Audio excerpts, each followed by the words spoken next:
Magandang araw Pilipinas, narito po ang latest weather today forecast.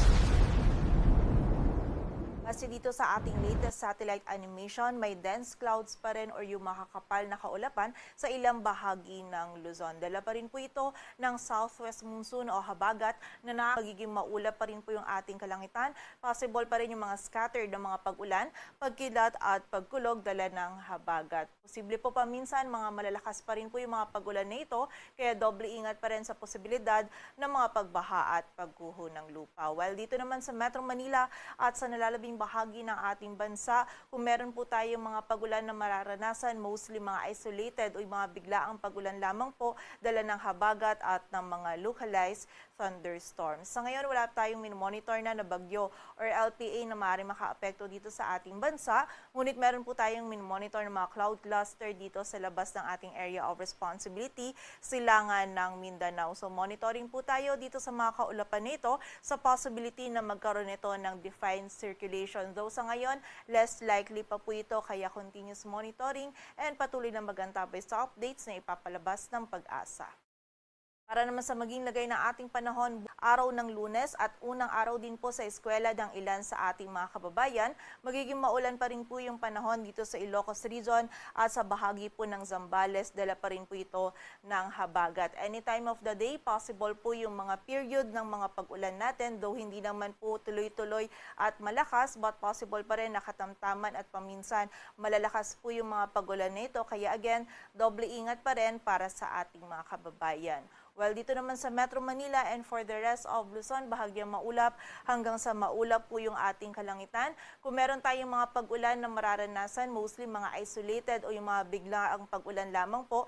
And usually po yung mga panahon kung saan nagkakaroon po ng mga pag-ulan is by early morning or afternoon. Kaya po, kapag po tayo ay lalabas or papasok sa eskwela, wag po natin kalilimutan yung mga pananggalang po natin dito sa mga pag-ulan na ito. Agwat po ng temperatura dito sa Metro Manila ay mula 26 to 31 degrees Celsius. Dito naman po sa bahagi ng Visayas at Mindanao, maging sa area din ng Palawan, bahagyang maulap hanggang sa maulap din yung ating kalangitan. Possible din yung mga isolated o yung mga biglaan, ngunit panandali ang pag-ulan lamang po dala ng mga localized thunderstorms. Usually, mga 30 minutes to 2 hours po nagtatagal yung mga pag-ulan nito, and during severe thunderstorms, possible pa rin tayong makaranas ng mga short period ng malakas na pag-ulan. Kaya again, doble ingat pa rin sa posibilidad ng mga pagbaha at pagguho ng lupa.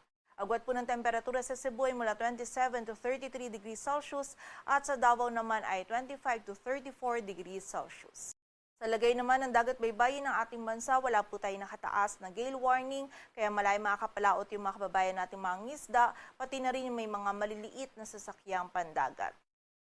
Sa 3-day outlook naman ng mga key cities ng ating bansa in the next 3 days, patuloy pa rin po makakaapekto yung habagat sa western sections ng northern at central Luzon. Kung may mga pag-ulan po tayong mararanasan or mostly yung mga scattered na mga pag-ulan po natin is mararanasan sa area ng Ilocos Region. While dito naman sa Metro Manila, Baguio City at Legazpi City, magiging bahagyang maulap hanggang sa maulap naman po yung ating kalangitan.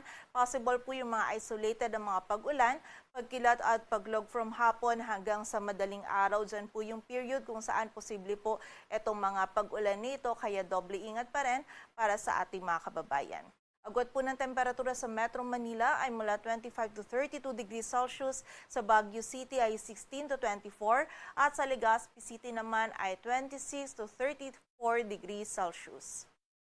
Ito naman sa bahagi ng Metro Cebu, Iloilo City at Tacloban City, possible din po yung mga isolated na mga pag-ulan, pagkilat at pagkulog, dala naman ito ng mga localized thunderstorms. Agwat po ng temperatura sa Metro Cebu ay mula 27 to 33 degrees Celsius, sa Iloilo City ay 25 to 33 at sa Tacloban City naman ay 26 to 33 degrees Celsius. Well, dito naman sa area ng Mindanao, partikular na po yan sa Metro Davao, Cagayan de Oro City at Zamboanga City, patuloy din na magiging bahagyang maulap hanggang sa maulap yung ating kalangitan. Possible pa rin po yung mga biglaang pag-ulan, pagkilat at pagkulog dala ng mga localized thunderstorms. And during severe thunderstorms, posible pa rin po tayo makaranas ng makatamtaman at paminsan ay malakas na pag-ulan or short period ng malakas na pag-ulan. Kaya again, doble ingat pa rin sa posibilidad ng mga pagbaha at pagguho ng lupa. Agwat po ng temperatura sa Metro Davao ay mula 25 to 34 degrees Celsius. Sa Cagayan de Oro City ay 25 to 33 at sa Zamboanga City naman ay 25 to 35 degrees Celsius.